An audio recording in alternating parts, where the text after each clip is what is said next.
मुझे नहीं समझ में आता, कोई तो हो जो मेरी कमी बताए, कमी बताए। महाभारत में भी ऐसा ही हुआ। हम लोग क्या करते हैं, अच्छाई ढूंढते हैं, बुरा जो देखन में चला। एक बार युधिष्ठिर जी ने, एक बार द्रोणाचार्य जी ने बुलाया, किसको? दुर्योधन को बुलाया और युधिष्ठिर को बुलाया। दुर्योधन से कहा कि तुम कोई अच्छा आदमी ढूंढ के लाओ, और युधिष्ठिर से कहा कि तुम बुरा आदमी कोई ढूंढ के लाओ। दोनों गए, शाम को लौट के आए। तो शाम को जब लौट के आए तो युधिष्ठिर से पूछा, तुम्हें कोई बुरा मिला? युधिष्ठिर जी बोले, गुरु जी सुनो, बुरा जो देखने में गया, बुरा न मिलिया कोई, और जो दिल खोजा आपना, तो मुझसे बुरा न कोई। महाराज, हमसे बुरा कोई दिखाई नहीं पड़ता हमें, अच्छे आदमी को बुरा कोई मिला ही नहीं। अच्छा, दुर्योधन थोड़ी देर के बाद में लौट के आया। बोले, दुर्योधन से पूछा, तुम्हें कोई? दुर्योधन बोले, महाराज सुनो, भला जो देखन में गया, भला न मिलेगा कोई, और जो दिल खोजा आपना, तो मुझसे भला।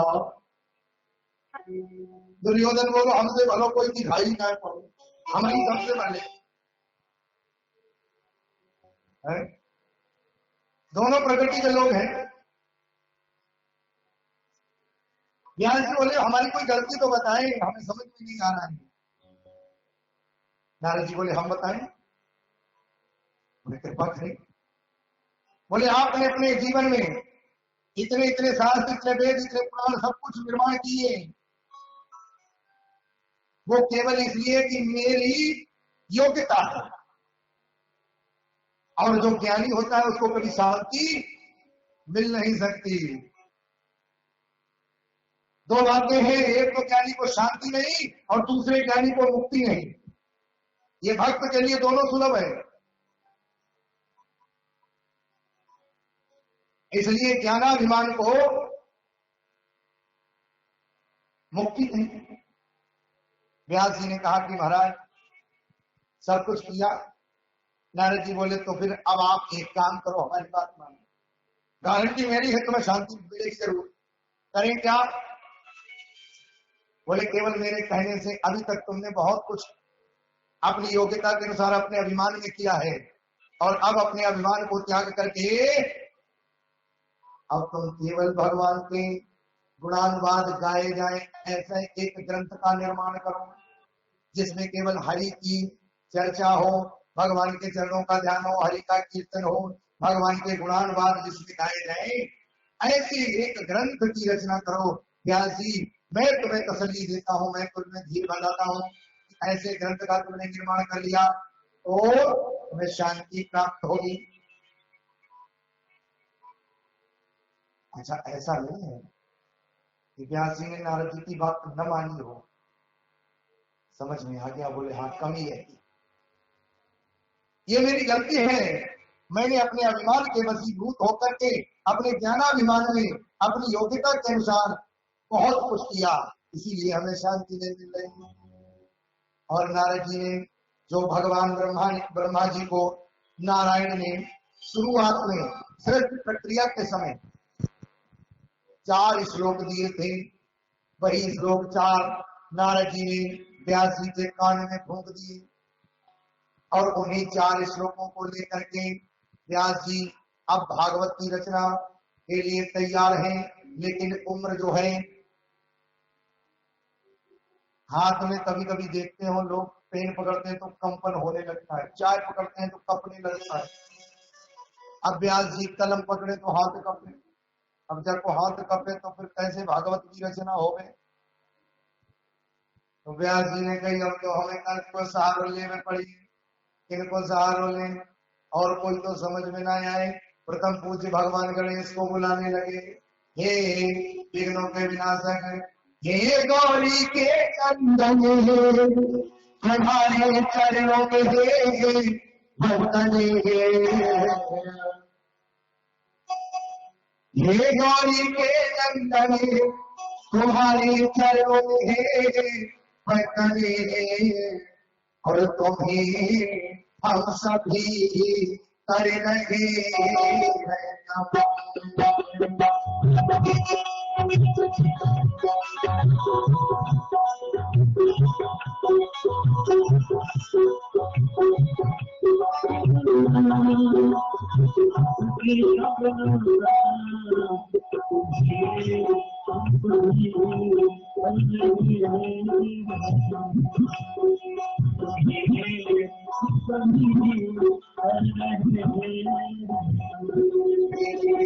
गौरी के नंदने तुम्हारे चरणों में अभिनंदने गौरी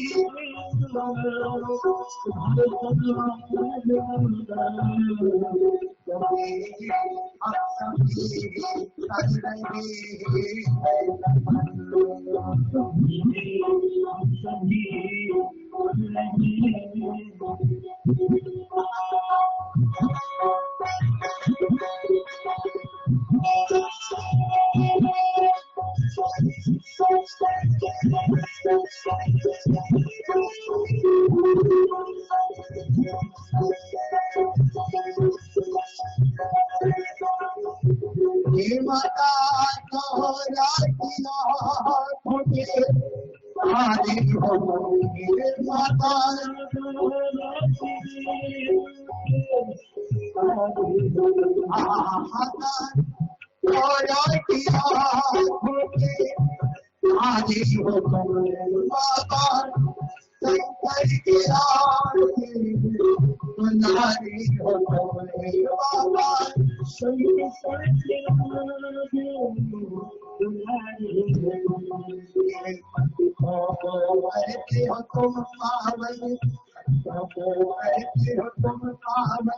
करता हो तुम्हारा आवाज हम सभी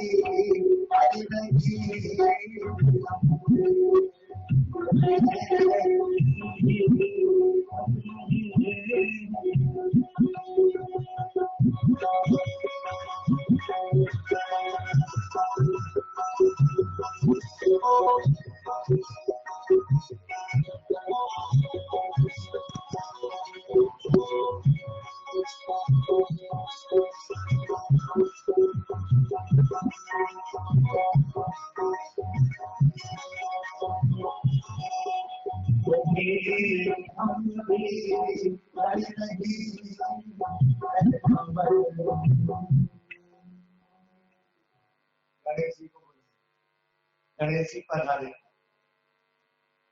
अपने बात रखने के बाद में निवेदन किया कि हमको भागवत की कथा लिखनी है। गणेश जी ने कहा कि लिखनी है सो तो ठीक है, लेकिन हमारी भी एक शर्त है। शर्त क्या है? हमें 24 घंटा काम चाहिए, और जहां पर आपका काम बंद वहीं पर हमारी कलम बंद। फिर चाहे तुम्हारी पूरी हो या अधूरी, तुम जानो तुम्हारा काम जाने। 24 घंटा चाहिए। व्यास जी ने कहीं बोले ठीक है। व्यास जी ने बड़ी चालाकी से भागवत की रचना करवाई पाई गणेश जी से। व्यास जी 100 श्लोक बनाए सरल सरल, और जब तक गणेश जी उनको अर्थ करे तो व्यास जी 100 तैयार कर ले। और एक श्लोक इतना कठिन बोल दे 100 के बाद में, तो गणेश जी की भी बुद्धि चकराए। जब तक गणेश जी को अर्थ भाव सब समझे तो 100 आगे की फिर तैयार। और ऐसे करत करत व्यास जी ने गणेश भगवान से भागवत की कथा की तैयारी कराई पाई। अब व्यास जी को लगा कि अब कथा तो तैयार है, अब हमें कोई चाहिए कथा का प्रचारक, सुनाने वाला। कौन इस भागवत की कथा का संसार में प्रचार प्रसार करे? तो इधर राधा रानी के लाडले हैं कौन? श्रीदेव भगवान। एक तोता के रूप में वहां भगवान कृष्ण के साथ में गोलोक में राधा रानी विराजमान। राधा रानी ने एक तोता पाल रखा है। इधर भागवत तैयार है। इधर एक दिन राधा रानी ने उस तोते से कहा कि तुम्हें हमारे कन्हैया का और हमारा एक काम करना होगा। व्यास जी के पास में भागवत की संगीता तैयार है, तुम जाओ मनुष्य रूप लेकर के बनोगे, अंश तो तुम्हारे अंदर तोते का ही होगा लेकिन शरीर मनुष्य का होगा, बाद में परिवर्तन हो जाएगा। तो उधर बात हुई, सुखदेव भगवान राधा रानी और भगवान कृष्ण की बाल लीलाओं को प्रगटाने के लिए पृथ्वी पर आने को तैयार हुए, आज्ञा दी। यही पर वाणी को विराम करते हैं। आगे की कथा जो है ठीक कल दोपहर 2 बजे से 1 बजे से प्रारंभ होगी। 2 बजे से भागवत की कथा को हम सभी लोग श्रवण करेंगे। बड़े भाव से सभी लोग पधारे हैं। अच्छा जी बताओ, कुछ समझ में आएगा कि नहीं? बातें जो हम यहाँ से बताए हैं, मैं तो 7 दिन हम भाव के भाई का कचू में निकले। अरे भाई पल्ले पड़त है कचू की ना है, हाथ है समझ में कचू की ना है। अच्छा तब ठीक। बोल वृंदावन बिहारी लाल। आओ एक बार भगवान का भजन और उसके बाद आरती।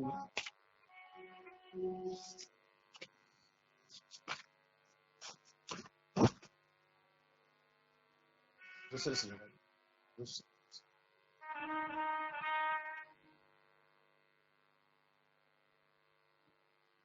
श्याम मुरली को बजाने बजाने आओ, श्याम मुरली को बजाने आओ, रूठी राधा रूठी राधा रूठी राधा ओ राधे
भगवान भागवत भगवान सब लोग खड़े होकर के भगवान की आरती प्रसाद करेंगे और उसके बाद सभी लोग ठीक कल 1 बजे उपस्थित हो जाएंगे।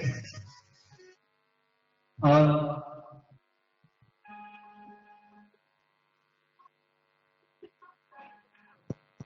मौसी की फरमाइश जो है मौसी कल सुनाए आज आरती खड़े होने से नहीं आइए सभी लोग खड़े होकर आरती करेंगे और आप लोग आए थे, जो हमारे भक्त लोग आ रहे हैं, एक व्यक्ति दो लोग, जिसको आप लेके आएंगे तो उसका फल आपको मिलेगा। जो भी प्राणी यहाँ पर आए हैं, अगर एक व्यक्ति को साथ लेके आ रहा है तो उसको ये फल दुगना मिलेगा। ऐसे मान लीजिए आप एक साथ एक लेके आए तो भगवान की पावन कथा है। आइए चरणों में सुंदर भक्ति करते हुए चलेंगे। अरे तू है जगदम्बे काया, जय तुझे खप्पड़ मान, मेरी ही घोड़े आए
मांगने आई परमात्मा से कहना मां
वो गणपति मैया की, वो शुक्रवार की, एक भगवान की, पुष्पा मैया की, संध्या मैया है मेरी कोई नहीं समझ में आता, कोई तो हो जो मेरी कमी बताए,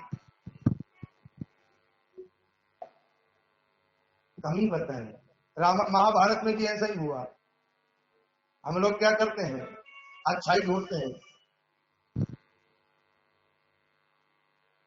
बुरा जो देखन में चला, एक बार युधिष्ठिर जी ने, एक बार द्रोणाचार्य जी ने बुलाया, किसको? दुर्योधन को बुलाया और युधिष्ठिर को बुलाया। दुर्योधन से कहा कि तुम कोई अच्छा आदमी ढूंढ के लाओ।